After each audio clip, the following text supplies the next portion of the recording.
السلام علیکم، بول نیوز میں خوش آمدید۔ میں ہوں آپ کے ساتھ ماہرخ شہریار اور میں ہوں انوشا سلیم۔ بلیٹن کے آغاز میں سب سے پہلے بات کریں گے وینیزویلا میں آنے والی قیامت کے حوالے سے۔ وینیزویلا میں قیامت خیز زلزلے نے تباہی مچا دی ہے۔ 22 منزلہ بلڈنگ سمیت متعدد عمارتیں منہدم ہو گئیں۔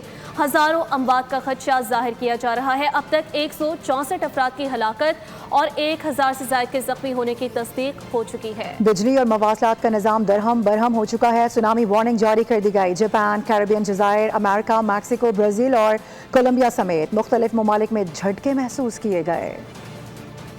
وینیزویلا میں زمین لرز اٹھی۔ 7.5 شدت کے ہولناک زلزلے سے درجنوں عمارتیں تہہ و بالا ہو گئیں۔ ہر طرف خوفناک تباہی، ہزاروں اموات کا خدشہ، ہنگامی حالت نافذ، سونامی کی وارننگ جاری۔ امریکی جیولوجیکل سروے کے مطابق شام 6 بجے آنے والا پہلا زلزلہ 7.1 شدت کا تھا۔ چند منٹ بعد 7.5 شدت کا ایک اور زلزلہ آیا۔ پہلے زلزلے کی گہرائی 22 اور دوسرے کی 10 کلومیٹر ریکارڈ کی گئی۔ دارالحکومت کراکس سمیت مختلف شہروں میں درجنوں عمارتیں زمیں بوس ہو گئیں۔ بڑی تعداد میں لوگوں کے ملبے تلے دبے ہونے کا خدشہ۔ مائکیٹیا ایئرپورٹ کو شدید نقصان پہنچا۔ لاگویرا شہر سب سے زیادہ متاثر۔ بجلی اور مواصلات کا نظام درہم برہم ہو گیا۔ جاپان کے مشرقی ساحل کے قریب بھی 6.9 شدت کا زلزلہ ریکارڈ کیا گیا۔ کسی جانی اور مالی نقصان کی اطلاع نہیں ملی۔ امریکہ، میکسیکو، کولمبیا اور برازیل میں بھی لرزش محسوس کی گئی۔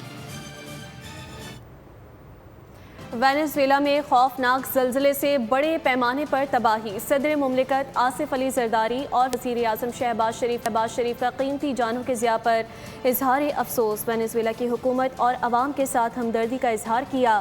کہا کہ مشکل گھڑی میں وینیزویلا کے عوام اور حکومت کے ساتھ ہیں۔ زخمیوں کے لیے جلد صحتیابی کی دعا کی۔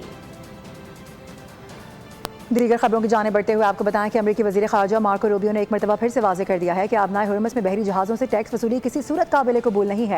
بحرینی دارالحکومت منامہ میں میڈیا سے گفتگو کرتے ہوئے یقین دہانی کرائی کہ ایران سے معاہدے میں خلیجی اتحادیوں کو تحفظ حاصل ہوگا۔ خلیجی ممالک کے تحفظات پر سنجیدگی سے غور کیا جائے گا۔ عمان کہہ چکا ہے کہ وہ آبنائے ہرمز پر ٹیکس لینے کا قائل نہیں ہے۔ مارکو روبیو نے یہ بھی واضح کرایا کہ جب تک ایران دہشت گردوں سے تعاون کرتا رہے گا، مشرق وسطیٰ میں امن قائم نہیں ہو سکتا۔ صدر ڈونلڈ ٹرمپ نے ایک بار پھر ایران جنگ میں اپنی کامیابی کا دعویٰ کر دیا۔ کہا کہ ایران نے خود تصدیق کی ہے کہ اب ہرمز پر جہازوں کی آمد و رفت بحال ہے۔ بحری جہازوں سے ٹول ٹیکسز اور فیس نہیں لے رہے۔ امریکی صدر نے نیٹو چیف سے جنگ میں ساتھ نہ دینے کا شکوہ بھی کر دیا۔ امریکہ کی برتری واضح ہے، ایران سے جنگ جیت رہے ہیں۔ ایران کو دی جانے والی رعایت اس بات کا ثبوت ہے۔ امریکی صدر کا امریکہ ایران تنازع پر دعویٰ۔ ایران نے آگاہ کیا ہے کہ آبنائے ہرمز میں جہازوں سے انشورنس فیس اور ٹول ٹیکس نہیں لے رہے۔ امریکی صدر ٹرمپ نے خبردار کیا کہ اگر یہ معلومات غلط ہوئیں تو مذاکرات فوری طور پر ختم کر دیے جائیں گے۔ ڈونلڈ ٹرمپ نے نیٹو چیف مارک روٹے سے ملاقات میں شکوہ کیا کہ ایران جنگ میں یورپ نے امریکہ کا ساتھ نہیں دیا۔ نیٹو، جرمنی، فرانس اور اسپین نے ہمیں مایوس کیا۔ پاسداران انقلاب کے ایران نے اعلان کیا ہے کہ آبنائے ہرمز سے گزرنے کے لیے بحریہ کے ساتھ کوارڈینیشن لازم ہے۔ نئے راستے کا اعلان ناقابل قبول ہے، ساتھ ہی کہا کہ انتہائی خطرناک بھی۔ ایک طرف ٹرمپ کا بیان، دوسری طرف پاسداران انقلاب کا اعلان۔ معاملات کشیدگی کی طرف بڑھنے لگے۔ پاسداران انقلاب کا کہنا ہے کہ آبنائے ہرمز سے صرف ان مخصوص روٹس کے ذریعے ہی ممکن ہے جو ایران نے باقاعدہ طور پر مقرر کیے ہیں۔ ہماری بحریہ کو آگاہ کیے بغیر کسی بھی نئے راستے سے گزرنا انتہائی خطرناک ہو سکتا ہے۔ خبردار کیا کہ آبنائے ہرمز سے گزرنے پر خلاف ورزی کرنے والے جہازوں کو کارروائی کا سامنا کرنا پڑے گا۔ ترجمان ایرانی وزارت خارجہ اسماعیل بقائی نے خبردار کیا ہے کہ اگر امریکہ متضاد بیانات ایرانی عوام کے واشنگٹن پر پہلے سے موجود عدم اعتماد کو مزید بڑھا سکتے ہیں۔ ایسے بیانات ماضی کے وعدوں اور عہد کی خلاف ورزیوں کی یاد کو تازہ کرتے ہیں۔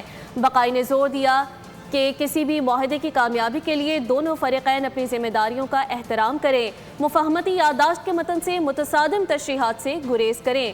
انہوں نے مزید کہا کہ امریکی مداخلت اور اسرائیلی جارحیت کے باعث خطے میں امن قائم نہیں ہو سکتا۔ آپ کو بتائیں کہ امریکہ اور ایران کے درمیان معاہدے کے عالمی معیشت پر مثبت اثرات سامنے آنے لگے ہیں۔ خام تیل کی قیمتوں میں تقریباً 5% تک کمی ریکارڈ کی گئی ہے۔ امریکی خام تیل کی قیمت کم ہو کر $69.28 فی بیرل، جبکہ برطانوی تیل $72.50 فی بیرل میں فروخت ہو رہا ہے۔